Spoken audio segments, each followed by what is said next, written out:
Everyone, welcome back two strings around us. मैं हूं गरिमा। हमने अपने चैनल पे एक सीरीज स्टार्ट की है जिसका नाम है घर में शिक्षा। ये सीरीज का लिंक मैं आपको डिस्क्रिप्शन बॉक्स में दे दूंगी, आप वीडियोस इसमें चेक कर सकते हैं। तो आज की वीडियो में हम जानेंगे कि आप बच्चों को कैसे फ्रूट्स एंड वेजिटेबल्स यानी सब्जियां और फलों के बारे में सिखा सकते हैं, उनके बारे में उन्हें नाम याद करा सकते हैं, उनके बारे में इंफॉर्मेशन दे सकते हैं। ये सब हम इस वीडियो में जानेंगे। यहाँ मैं आपको एक छोटा सा डिस्क्लेमर देना चाहूंगी कि मैं कोई प्रोफेशनल टीचर या ट्रेनर नहीं हूँ। हम अपने एक बच्चे के साथ जिस तरह से उसको सिखाते हैं, उसको हम एजुकेशन दे रहे हैं घर पर ही, मैं आपसे वो ही सब शेयर करूंगी। तो अगर आपका बच्चा मेरे इन मेथड से नहीं सीख पा रहा है तो आप डिसअपॉइंट मत होइए। आप बच्चे के अकॉर्डिंग आप बच्चे को सिखा सकते हैं। तो मेरी वीडियो पसंद आए तो प्लीज वीडियो को लाइक जरूर कीजिए एंड चैनल को भी जरूर सब्सक्राइब करिए। बच्चों से रिलेटेड इस चैनल पे आपको बहुत वीडियोस मिलती जाएंगी एंड बेल आइकन भी जरूर प्रेस करिए। तो आइए जान लेते हैं कि कैसे हम बच्चों को फ्रूट्स एंड वेजिटेबल सिखा सकते हैं। फ्रूट्स एंड वेजिटेबल यानी सब्जियां और फलों के नाम हम बच्चों को सिखाएंगे बहुत फन तरीके से, जिससे वो बिल्कुल भी बोर ना हो एंड बहुत एक्साइटेड वे में वो बच्चे सीख भी जाएं। तो और अच्छे से समझने के लिए मैंने इस वीडियो में फ्रूट्स एंड वेजिटेबल्स के जो सीखने का तरीका है उसको 3 लेवल्स में डिवाइड किया है, लेवल 1, लेवल 2 एंड लेवल 3। तो जब आपका बच्चा लेवल 1 अच्छे से समझ जाए तब आप लेवल 2 पे जा सकते हैं एंड जब लेवल 2 अच्छे से समझ जाए तब आप लेवल 3 पे जा सकते हैं। ये आपके अकॉर्डिंग है कि आप बच्चे को किस तरह से सिखाना चाह रहे हैं। इस वीडियो में वेजिटेबल और फ्रूट्स एक साथ ही दिखा रही हूँ आपको। आप चाहें तो बच्चों को पहले अलग से फ्रूट सिखा सकते हैं और या फिर चाहें तो अलग से वेजिटेबल सिखा सकते हैं, या आप दोनों भी बच्चों को एक साथ सिखा सकते हैं। ये आपके ऊपर है, जैसे भी आप बच्चों को सिखाना चाहें। लैंग्वेज आप जो भी बच्चे के साथ घर पे यूज करते हैं आप वो लैंग्वेज यूज कर सकते हैं। ये देख लेते हैं वो क्या क्या लेवल्स हैं, किस तरह से हम बच्चों को सिखा सकते हैं, और एंड में हम करेंगे कुछ इंपॉर्टेंट बातें जो आपको ध्यान रखनी है बच्चों को ये सब सिखाते हुए। फर्स्ट लेवल में हम लोग बच्चों को जो हमारे यहाँ पे घर पे नॉर्मल सब्जियाँ और फल होते हैं उनसे इंट्रोड्यूस कराएंगे। हम कोई फैंसी फ्रूट्स नहीं लेंगे या वेजिटेबल्स नहीं लेंगे, जो हमारे घर पे डेली अवेलेबल होता है हम वही लेंगे। तो यहाँ मैंने 2 बाउल में, एक में फ्रूट लिया और एक में वेजिटेबल्स ली हैं, और मैं एक एक करके श्रेष्ठ को इनको लाइव दिखाऊंगी। अभी मैं बच्चे को बुक्स इंट्रोड्यूस नहीं करा रही हूँ फ्रूट्स और वेजिटेबल के लिए। अभी मैं उसको जितना हो सकता है लाइव दिखाऊंगी, सो दैट वो जब इन चीज़ों को देखे तो वो पहचान जाए। आप ये एक्टिविटी ज़रूरी नहीं है कि एक पर्टिकुलर टाइम पे ही करें। जब आप बच्चे को फ्रूट्स खिला रहे हैं आप तब भी एक्टिविटी कर सकते हो। जब भी वो कोई फ्रूट खा रहा है तो आप उसको तब लाइव ज़रूर दिखाइए कि आप ये एप्पल खा रहे हो या आप इस तरह बनाना खा रहे हो, या जो भी आप फ्रूट वेजिटेबल बच्चे को इंट्रोड्यूस करा रहे हो उसको पहले आप लाइव दिखाइए। तो इससे बच्चे को एक प्रैक्टिकल नॉलेज मिल जाती है, क्योंकि वो इन चीज़ों को फिर डेली अपने घर में आपके साथ किचन में देखेगा तो वो इन चीज़ों को बहुत जल्दी से सीख जाएगा। शुरुआत में आप बच्चे को 2 सब्जी और 2 फलों को से स्टार्ट कराइए। जैसे जैसे बच्चा उन 2 चीज़ों को पहचानता जाएगा आप उनकी नंबर ऑफ़ क्वांटिटीज़ बढ़ाते जाइए। ये एक्टिविटी आप ध्यान रखिए कि आपको डेली करना है।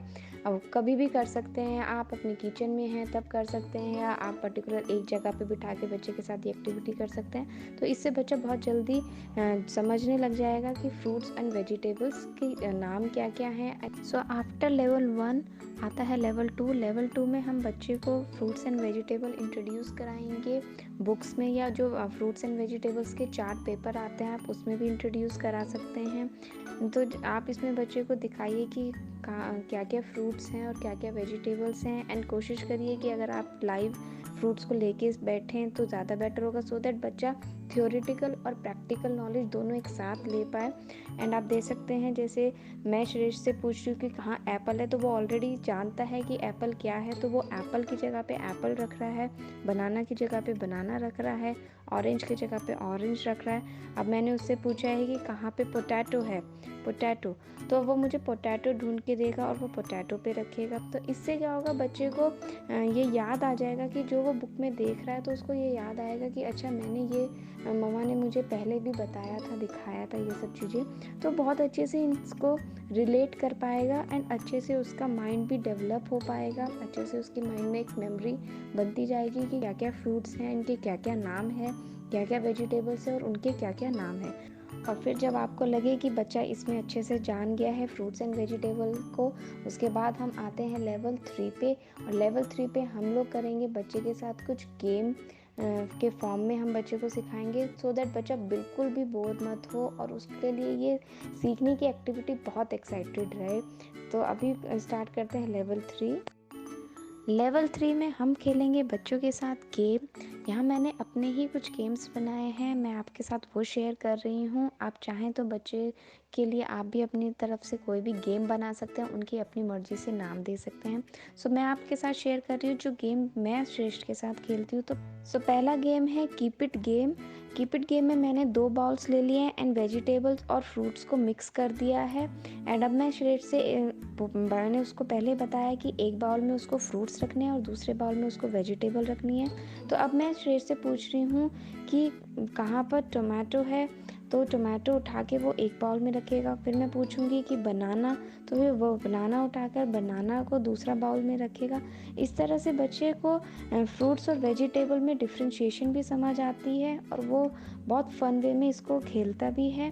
एंड बच्चे को ये नाम भी याद होते रहते हैं कि क्या एप्पल क्या है। और ये बहुत इजी और फन एक्टिविटीज़ बच्चों के लिए बन जाती है क्योंकि उसको लगता है कि आप उसके साथ खेल रहे हैं। नेक्स्ट एक्टिविटी आती है पॉइंट माय फिंगर। यहाँ पर बच्चा मेरी फिंगर पकड़ के जो भी मैं उससे फ्रूट और वेजिटेबल पूछूंगी उनके ऊपर पॉइंट आउट करेगा, यानी उनके ऊपर रखेगा। तो जैसे मैं यहाँ पे पूछ रही हूँ कि श्रेष्ठ वेयर इज़ पोटैटो, तो वो पोटैटो पे फिंगर रखेगा। वेयर इज़ टोमेटो, टोमेटो पे रखेगा। इस तरह से मैं पूछूंगी श्रेष्ठ वेयर इज़ एप्पल, तो वो मेरी फिंगर एप्पल पे रखेगा। इस एक्टिविटी से बच्चे को ये बहुत फ़ायदा लगता है क्योंकि आप उसके साथ इन्वॉल्व होते हैं तो आप और बच्चे का जो बॉन्ड होता है वो भी बहुत अच्छा बनता है। एंड बच्चे को लगता है कि खाली वो ही नहीं बता रहा है चीज़ें, आप भी उसके साथ इन्वॉल्व हो रहे हो, तो उसको लगता है कि एज अ पेरेंट आप उसके साथ खेल रहे हो। तो खेल खेल में बच्चा इन सब चीज़ों को बहुत अच्छे से सीख जाता है। नेक्स्ट गेम है शो मी। शो मी गेम में मैंने फ्रूट्स एंड वेजिटेबल को मिक्स कर दिया है और एक ही बाउल लिया है और एक बाउल में मैं श्रेष्ठ से बोलूँगी कि शो मी बनाना, तो वो मुझे बनाना ढूंढ कर देगा और बनाना रखेगा। देन मैं उससे पूछूंगी शो मी एप्पल, या मैं कोई भी फ्रूट्स और वेजिटेबल्स का नाम बोलने लग जाती हूँ और जिसका भी मैं लेती हूँ श्रेष्ठ वो मुझे सर्च करके देगा। जैसे अभी मैं पूछूंगी शो मी एप्पल, तो मुझे एप्पल देगा।